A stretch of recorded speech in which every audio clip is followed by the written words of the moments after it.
Sandrone was right. You look weak, Columbina. The old you would never have let such lowly creatures bar your way. Word has it that you did something for the Tsaritsa, and that's why you've lost most of your power. Freedom comes at a heavy price, doesn't it? It's Arlecchino! You came! Hello again, Columbina. And greetings, guests of the House of the Hearth. It's been a while, Arlecchino.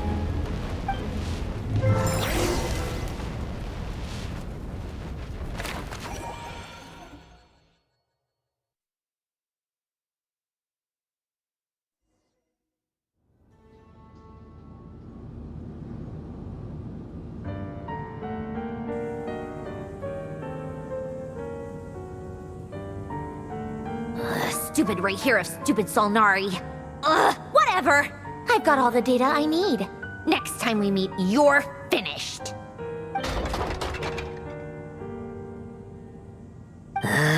He sure doesn't pull his punches.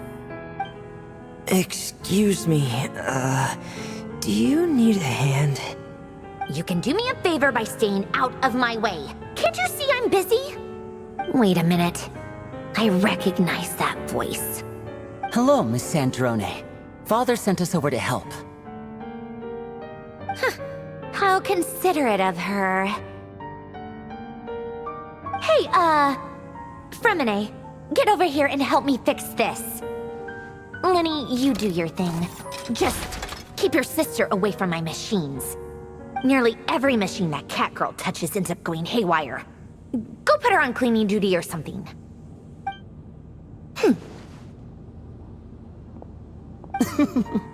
Then let's start downstairs. Fremine, we'll leave this place to you. You've got it. Wait a second. Pretty sure there's still some tea in the cupboard. If you want some, you'll have to make it yourselves.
It's a relief to see you all made it back in one piece. Huh? Feels like there's quite a few people missing. Where's Flint's and the others? And what about Nefer? I returned ahead of them. Flint is helping Aino and Anefa to set up the decoys and buy us some time. As for Miss Nefer... Boss is still wrapping things up on her end. She sent us back to fill you all in on the top secret intel we've been gathering. I see. Then let's get right into it. But first, who do we have here? You brought someone else in to help? Greetings. I was invited here to help as a longtime Tea Party companion of Columbina's. You may call me Arlecchino. Surely it can't be. Those eyes. Oh, where have I seen them before? Wait, of course. In those memories we just saw. The only Arlecchino I know is the fourth of the Fatui Harbingers. So either you share a pretty uncommon name, or you're more than just a Tea Party buddy. You are well informed, Grandmaster. A man from Mondstadt living all the way out here in Nodcry, and yet the people and affairs of Snezhnaya seem to hold a special place in your heart. Oh, the feeling's mutual. Sounds like you know all about who I am, too. A Fatui Harbinger. The atmosphere in here just got really tense. Guess we can't just start trusting Fatui Harbingers, even at a time like this. I must admit, though, I'm a little curious. Seeing as the moon goddess no longer belongs to the Fatui, what makes you so willing to put your neck on the line here?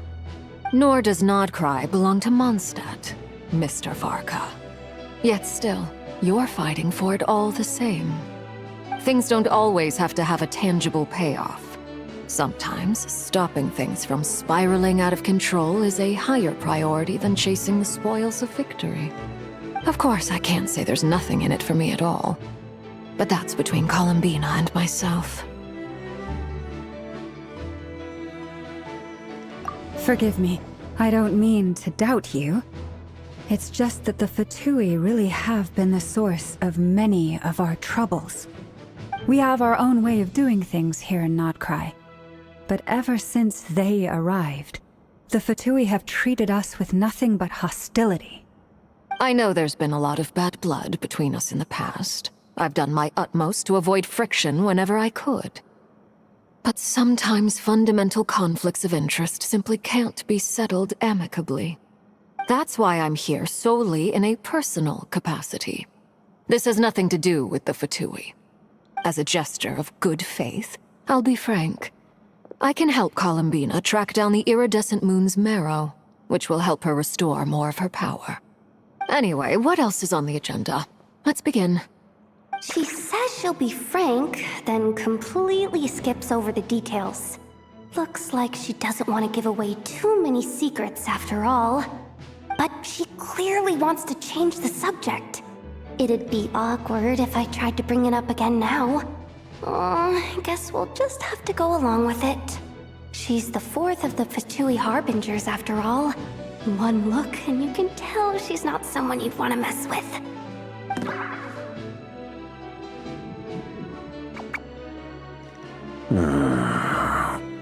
Well, since Miss Arlecchino sounds confident in her ability to handle that, we'll proceed to the next topic. Yehoda, time to share that top-secret intel. Alright, listen up everyone.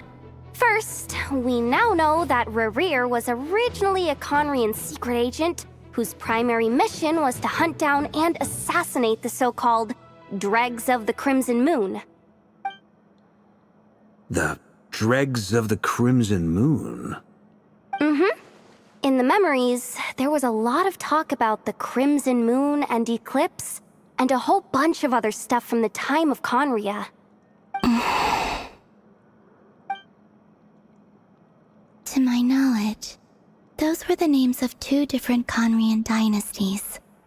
Long, long ago, it is said that the people of Conria worshipped the Crimson Moon, drawing a mysterious power from its reflection. But one day, a coup saw the Crimson Moon eclipsed, hence the name of the new dynasty that replaced it, and how it became the new emblem of Conria. Still, long after the Crimson Moon dynasty had fallen, the last ruler of the Eclipse dynasty, the Vinster King, still coveted the secrets it left behind. So, he sent the Rehir of Solnari to secretly hunt down the Crimson Moon's few remaining followers. In those days, Rerir showed no signs of madness. In fact, he was as normal as any other person. Oh, and he had a fiancé, or at least a would-be fiancé, called Tholindis. What's the matter?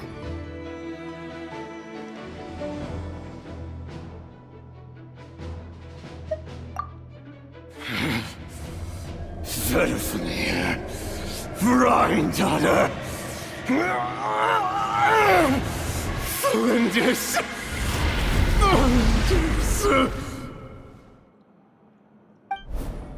Interesting. Anything else? What about this would-be fiancé of his? Do we know anything about her? Well, she was a researcher at the Universitas Magistrorum, but it felt like she was hiding some kind of secret.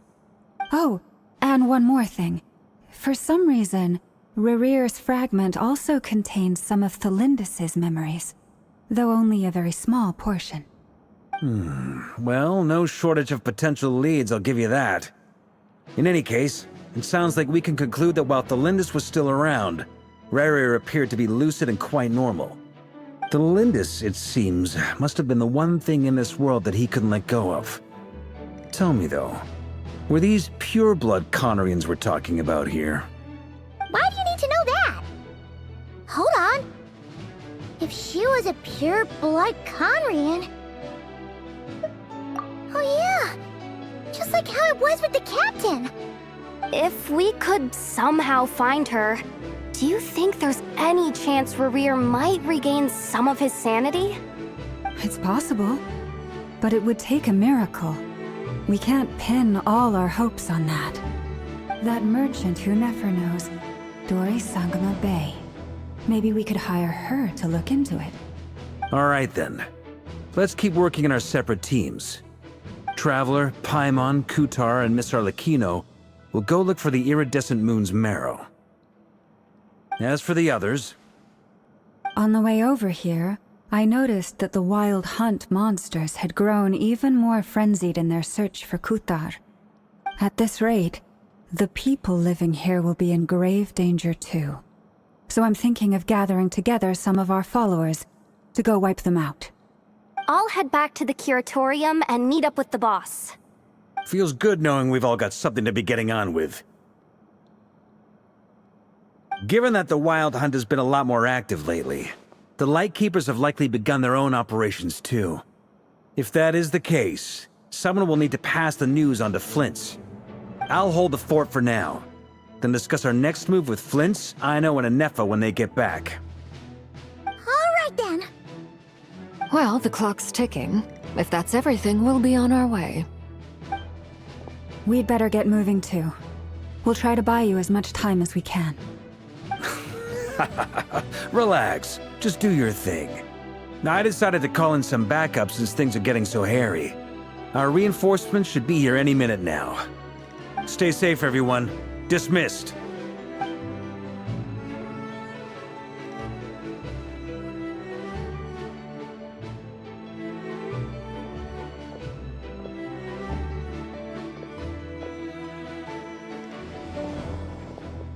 We're back. Did we get here a little early? Or a little late? A tad late. The others have already set off. To summarize, our resident moon goddess has found us a new ally, and Boss Nefer has uncovered some promising info. Everything going smoothly on your end? Not great. I don't know how long we can stall them for. The decoys are getting taken out way faster than we imagined. I'm gonna make some more later, but I need a timeout first. I'm so tired right now. Oh, right! Inefa, could you fill in Uncle Varka on what we just discussed with Flint's? Sure. Uncle Varka, you previously told us about how when you went to investigate a source of the Wild Hunt in Amsvartnir, you discovered that it was just a diversion. But according to Flint's intel, several outbreaks of the Wild Hunt had already occurred in Nodcry in the period leading up to that.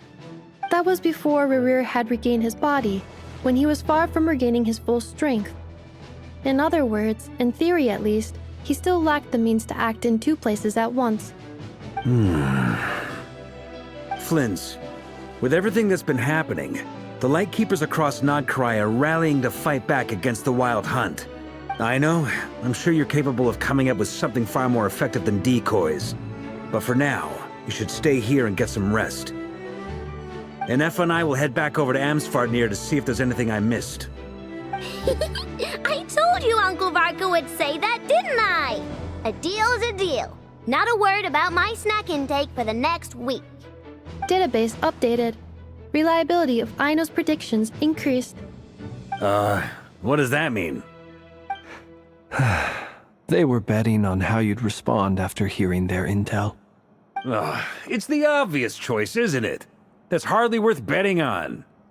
We already decided that Anefa should go investigate the situation over at Amsvartnir on her own. You might as well stay here and keep watch. Someone needs to hang back and oversee our strategy meetings. And besides, you still haven't fully recovered from ambushing Rerir. So I've ended up with the easiest assignment. Well, I appreciate it, everyone. See you when you get back.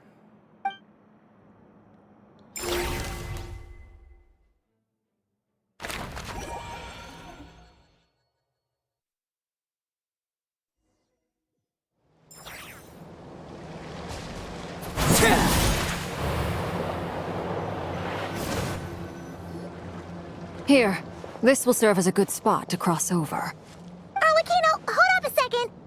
Since you brought us all this way, would you mind telling us what you've got planned? We still haven't got the slightest idea what's going on here. And if even Columbina doesn't know where the iridescent moon's marrow is, how do you? Simple. Because I am an inheritor of the royal bloodline of the Crimson Moon, and one of the last surviving embers of the Two Worlds' flames. Huh? Are you serious? As in, you're a descendant of that Crimson Moon dynasty we were just talking about? The one from ancient Conria? Your surprise is understandable. I was also taken aback when I first learned of it. But the more I thought about it, the more I realized the signs had been there all along. When I was young, I discovered I could wield a very special kind of fire. It coursed like blood through my veins and smoldered away inside my nerves. What's more, whenever I experienced strong bursts of emotion or drew too deeply on this power, it was like some kind of presence within the fire would begin to gnaw away at me, consuming me from the inside out. Exactly. That is why my hands are like this, too. At first, I saw it only as a curse, but once I became a harbinger, the jester apprised me of the truth. Together with my own investigations over the past few years, there are several things that I have gradually come to understand. For instance, take the so-called Crimson Moon. In truth, it is nothing more than the shattered remnants of the iridescent moon, fused with the abyss to prolong its lifespan. Since this blood flame was bestowed upon me by the Crimson Moon, it is a fusion of the iridescent moon's former power and the corruption of the abyss. You all understand the nature of the abyss well enough. I draw upon its power, and in return, it hungers for my soul. This strange blackness is the mark of corruption it has left behind. If I recall correctly, you once told me that if the corruption ever made it to your heart, you'd become a completely different person. Yes, and that's the reason I'm always careful not to push my power too far. It's essentially a never-ending tug of war. Whew. Sounds intense. Anyway, the rest of my story can wait. Is there anything else about the Crimson Moon or the iridescent moon that you're unclear about? Paimon has a question.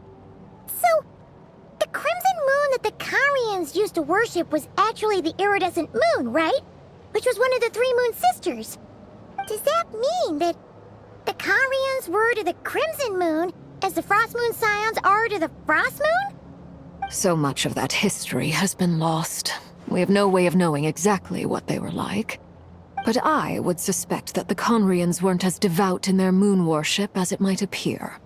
The iridescent moon's remains simply served as their link to the abyss. Later on, perhaps someone discovered a way to make direct contact with the abyss. Or maybe there was some kind of ideological divide. Either way, a dissenting faction staged a coup and drove out the royal heirs of the Crimson Moon dynasty. Still, even with the dark sun looming high overhead, the Crimson Moon's glow never truly faded. If you want living proof, it's standing right before you. The first time we met, I sensed something familiar in your presence. When I looked at you, I felt I could see that mysterious red moon in the corner of my eye. In your flames, I saw its broken image, surrounded by a strange black aura. Well, I appreciate that you kept it to yourself. Much about the Crimson Moon is still a mystery, and I'd prefer not to end up as the object of an insane research project. Anyway, time is against us here, so if there's any other questions, they'll have to wait.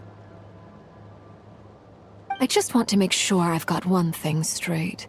In her letters, Sandrone mentioned that since you are unable to contain the iridescent moon's marrow yourself, you intend to leave it in my custody. Correct? That's right. For now, it's the only way I can pay you back for your help.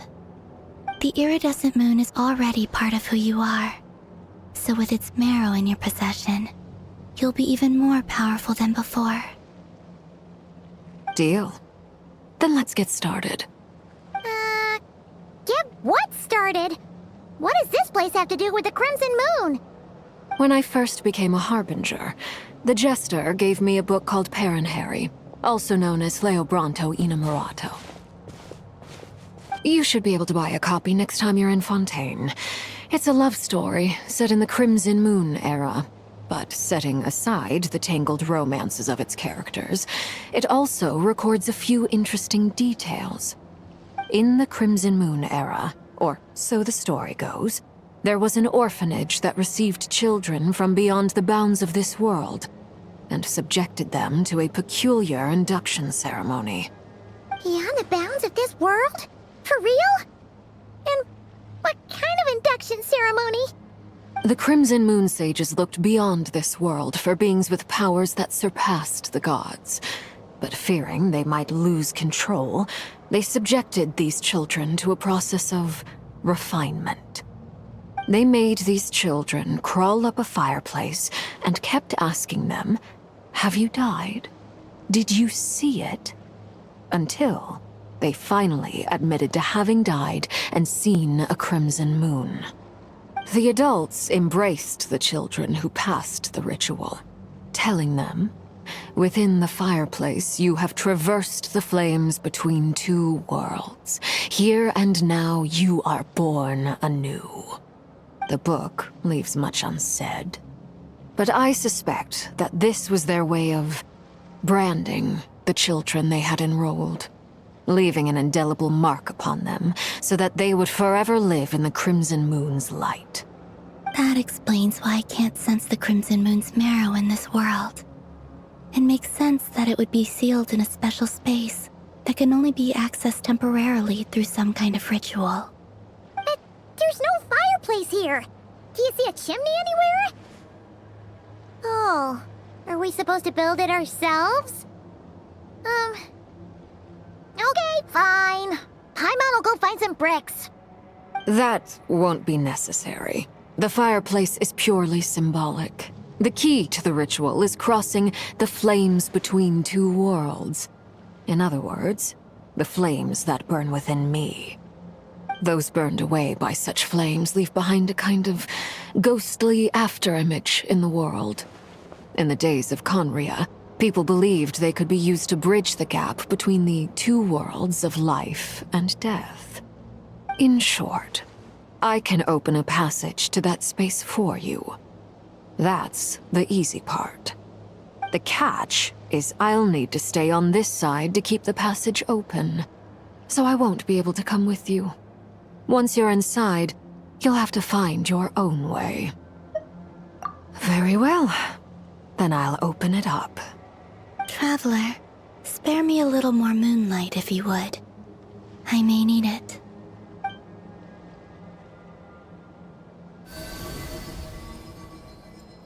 Thank you.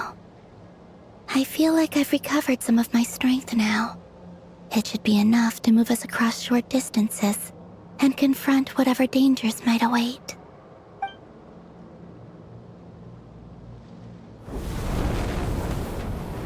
Mistress of the seven hues of ages past, great mother of the present, crimson-clad sovereign of the two realms, by fire severed, by fire renewed, I offer myself now and beseech your descent.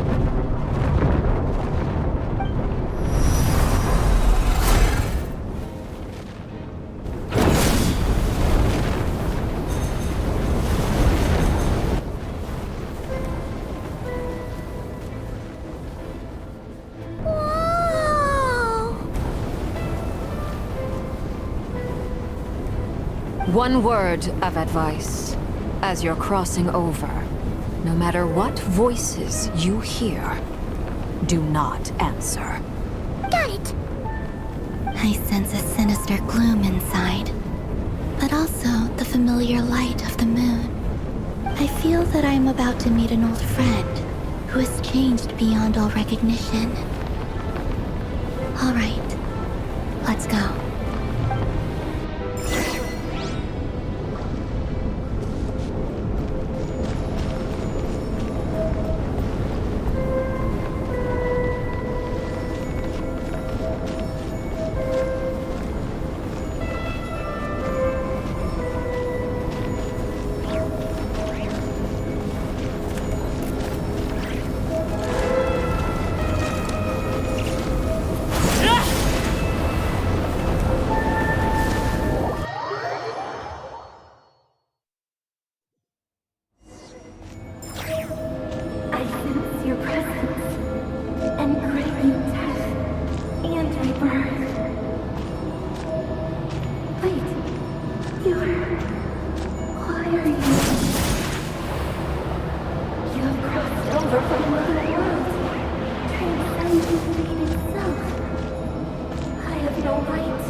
Fragments of your broken body, seized by the abyss, and hung up aloft like mummified remains.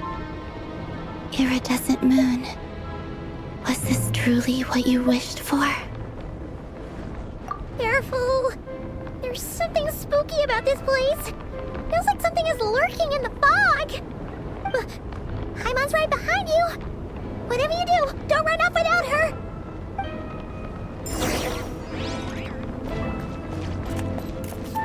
By the way, Calvina, didn't you tell us that the iridescent moon had shattered into pieces? The moon up there looks pretty whole to Paimon. How is that possible?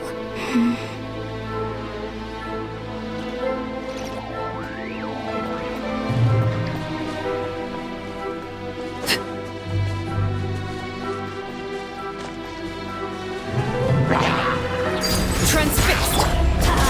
Everybody stand! Show no mercy! Get to work!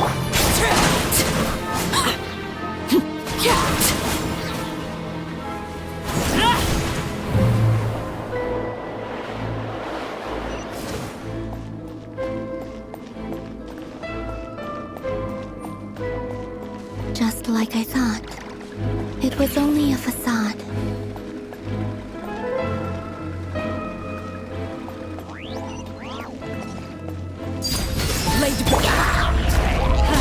Teamwork is strength! Show no mercy! Fulfill our pact! Not you two!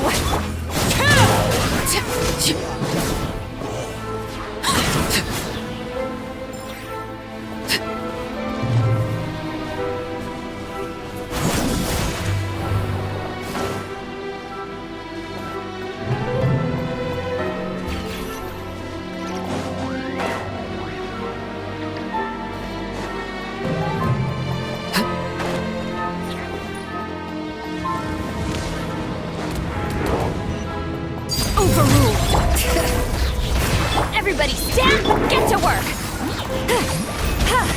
Everlasting as the moon!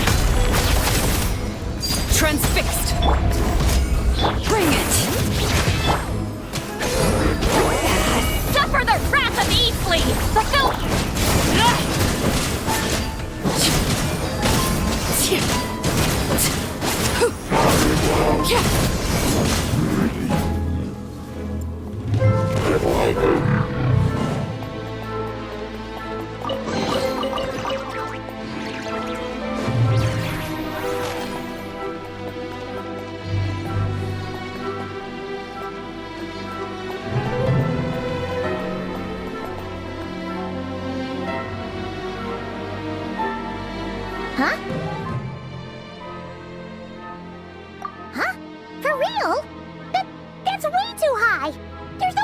be able to reach it! No. I'm not sensing anything up there. It's coming from under the mountain. Let's see... Ah! There's some kind of weird shadow over the water! Wait, see that? Looks like a mechanism of some sort. Let's check it out!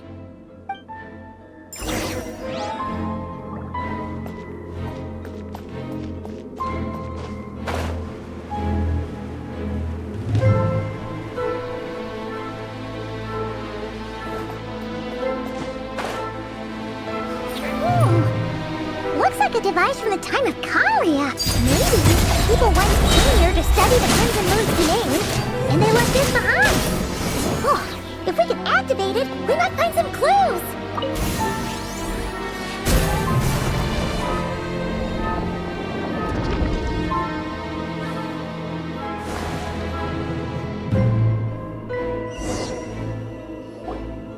Hey, look at that! Now that the mechanism's running, the shadow in the water looks different. Do you think these mechanisms might be the key to unlocking the secret? Let's try to find more of them! Thelindis, we'll leave the rest of the research in your hands. We'll be heading back now. I hope this isn't ruining date night. Ugh. Mind your own business. Just leave me some snacks on the table. Thelindis? Is that Rear's girlfriend? How come we're hearing her voice here? Oh yeah! So, do you think she was studying this strange space all along? The Abyss has made this space extremely unstable. Maybe that's why some of the things she said and did were preserved here. Like echoes. Or after images.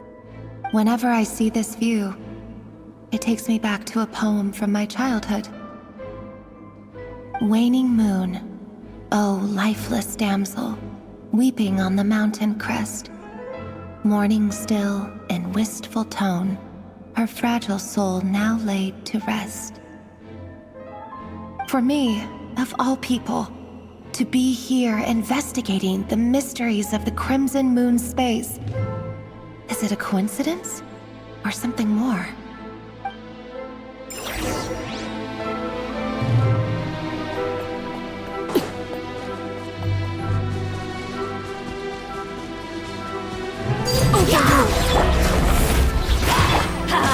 I'm going in!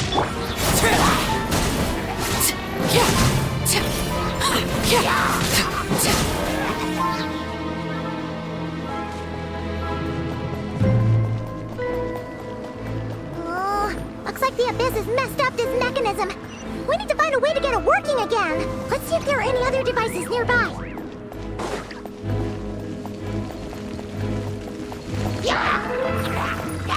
Transfixed!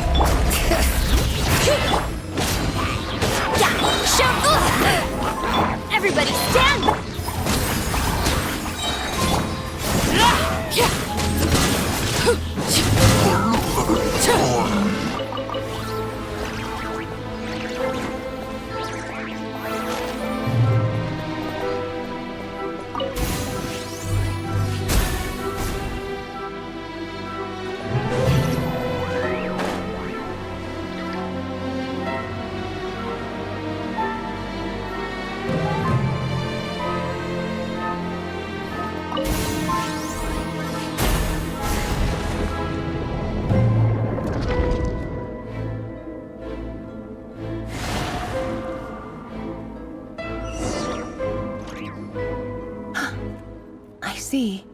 So the moon marrow, or rather the power of the 3 moons, is the key to unlocking...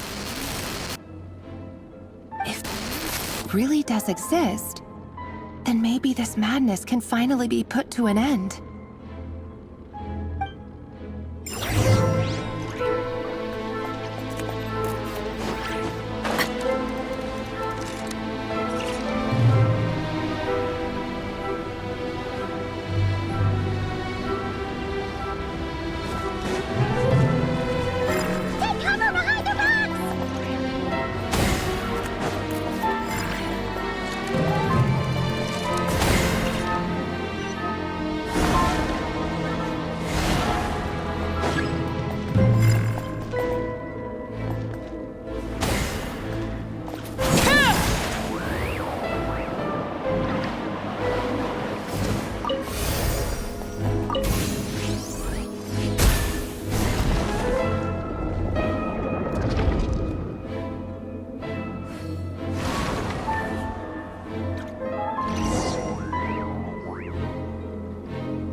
With the Abyss inhibitors in place, I should be able to access the chamber with the moon marrow. Oh, Rerir, with every step you take, you're drifting further from what you truly desire. But you're not the root of the problem.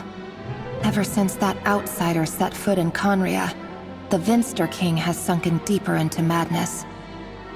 If only I could get my hands on that outsider.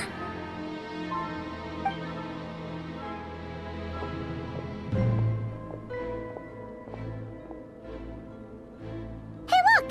The moon's reflection is back to normal! Elendis' voice mentioned a chamber with the moon marrow. Do you think maybe it's hidden in the moon's reflection?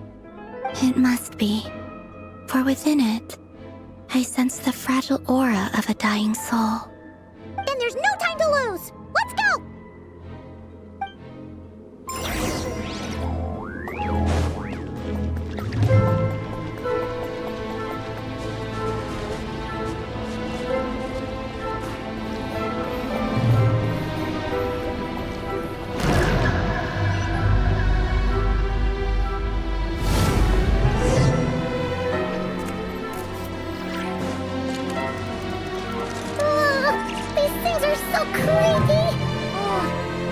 Looks like we'll have to destroy them if we want to get to the iridescent moon's marrow.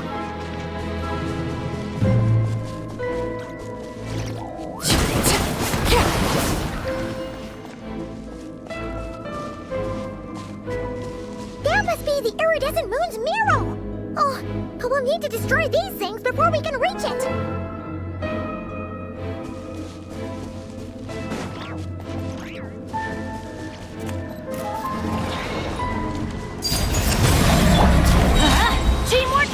Bring it! Fulfill our pact! Get to work!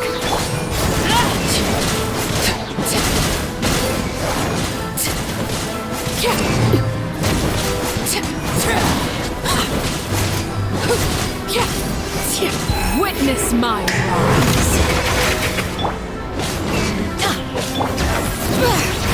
Show no mercy!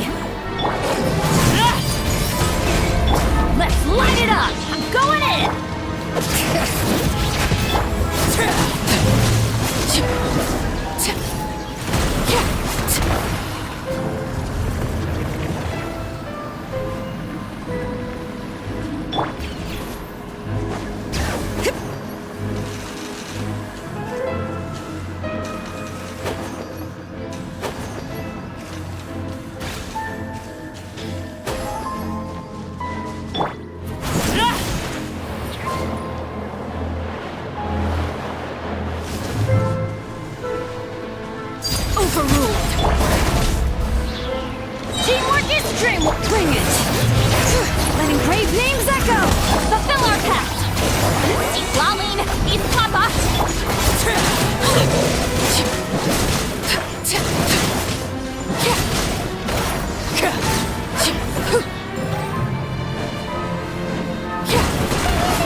Everlasting as the moon!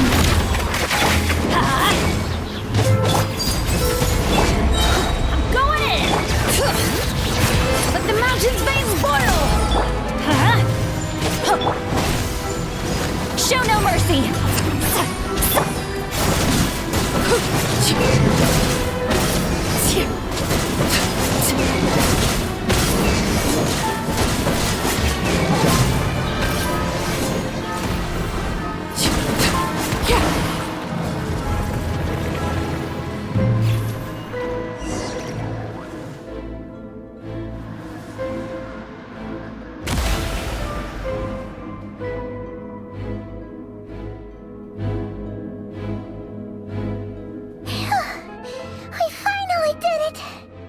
The iridescent moon's marrow. still burning away like an undying flame, yet now contaminated by the abyss. It has taken on a new form entirely. If we can purify the abyssal power within, we should be able to obtain its untainted essence.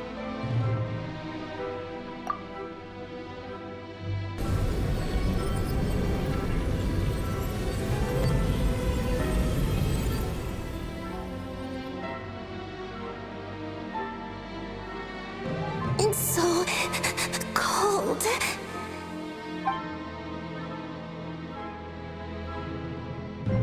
Is it you? Are you here? Huh? Are you talking to us? At long last, I can see you once more. Our fates have crossed. And I'm sorry, I lied to you. Even knowing what was to come, I still couldn't let go of the fear in my heart as death drew near. The moment the moon shattered, my body began to split apart piece by piece. Like I was being cut into pieces by 1,000 blunt blades. My thoughts scattered as the cold crept in, but I could not bear to fade away like that. Tell me, what was it that brought you to us all that time ago? If only I had possessed your courage, then I might have been spared this torment more painful than death. You look so puzzled. That's how I felt too when I first saw you. But trust me when I say that everything happens for a reason.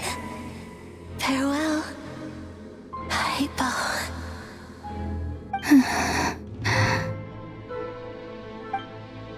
What was that all about? Was that the goddess of the iridescent moon? Oh, it sounded like she was speaking to a long-lost friend. But none of us have ever met her before, right? Perhaps. She took me for the goddess of the frost moon she once knew. For a fading soul like hers, our auras must be too similar to tell apart. But anyway, we've got the iridescent moon's marrow now. That should help you regain your strength, right? Alright, time to leave this place and meet back up with Arlecchino. Let's go!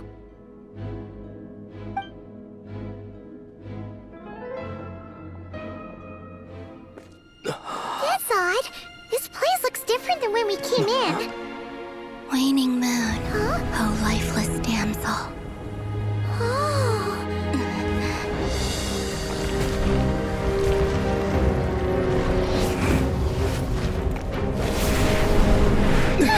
Hurry! The place is collapsing! It wants to trap us here. Who's it? The abyss? Now we've taken the moon marrow.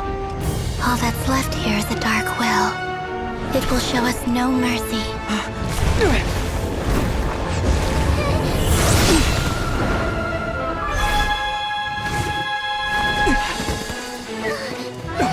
it back!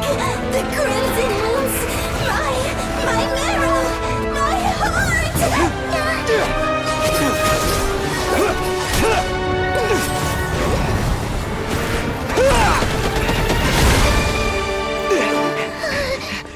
Finally! Huh? Oh no! The exit's blocked! They're back! Now what do we do? This is where you fall. Witness my rise. Hey, it's... What are you waiting for?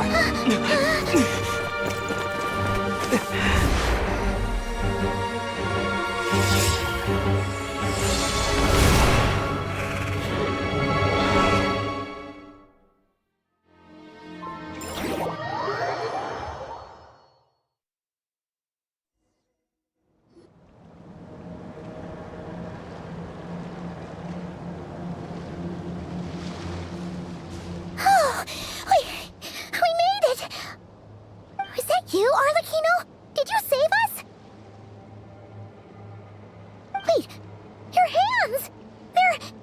Oh, this? Don't worry. It's a small price to pay.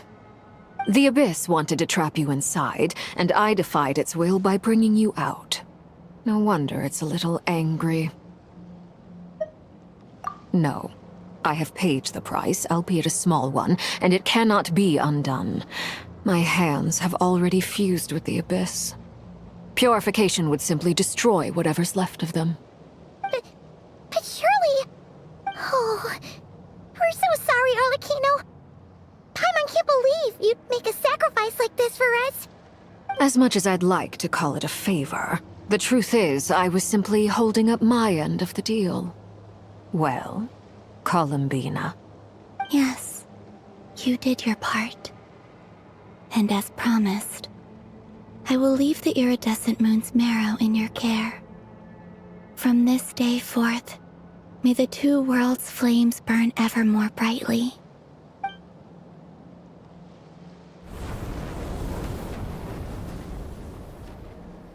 I'll take that as a blessing.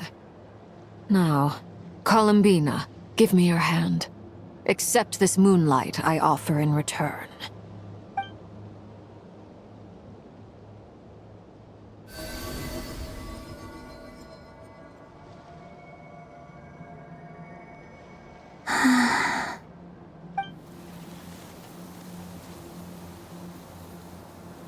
Feeling stronger? Hey, Columbina! Are you okay? I'm fine. Our powers are a little at odds, that's all.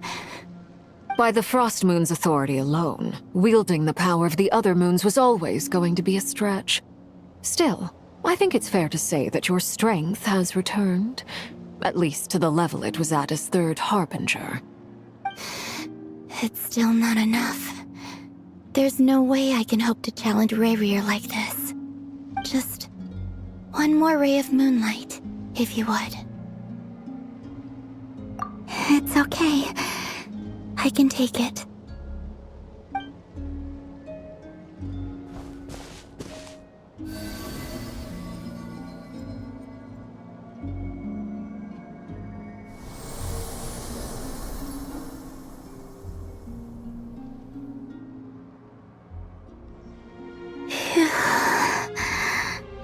How about now? Fighting fit? At the very least, I won't have to stay hidden like before. I want to see him gone from Not Cry. The Rayhir of Solnari and his wild hunt must be sent back where they belong. Well, it's good to have something to aim for. You certainly seem more alive now than you did earlier. When I first met you, you didn't strike me as a ray of moonlight. More like a wisp of fog drifting in from who knows where, ready to scatter at the first sign of a breeze. But now, you're full of vitality, just like the Frost Moon, once the brightest of them all. May you keep shining, Columbina. This is who you are.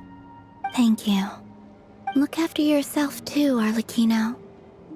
I know you have plans of your own, and that's why you're always seeking to grow stronger. But whatever you're after, don't let the Abyss take a hold of you. I do not wish to see you go down the same path as Rarier. I appreciate the concern, Columbina. Although perhaps it's time you took a new name.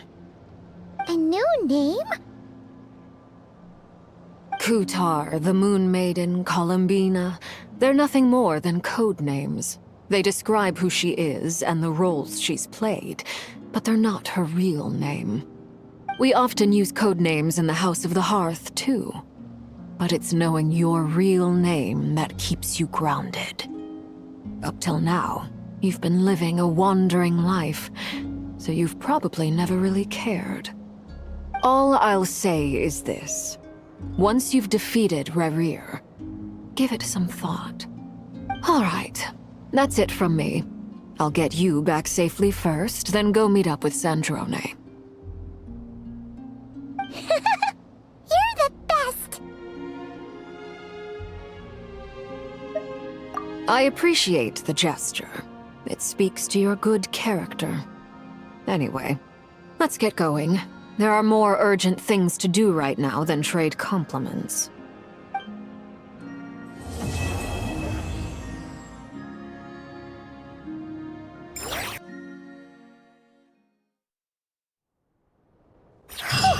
It was a close call, but we got the iridescent moon's marrow and restored Columbina's strength. And that's all that matters. In other words, mission accomplished. Paimon wonders how everyone else is doing.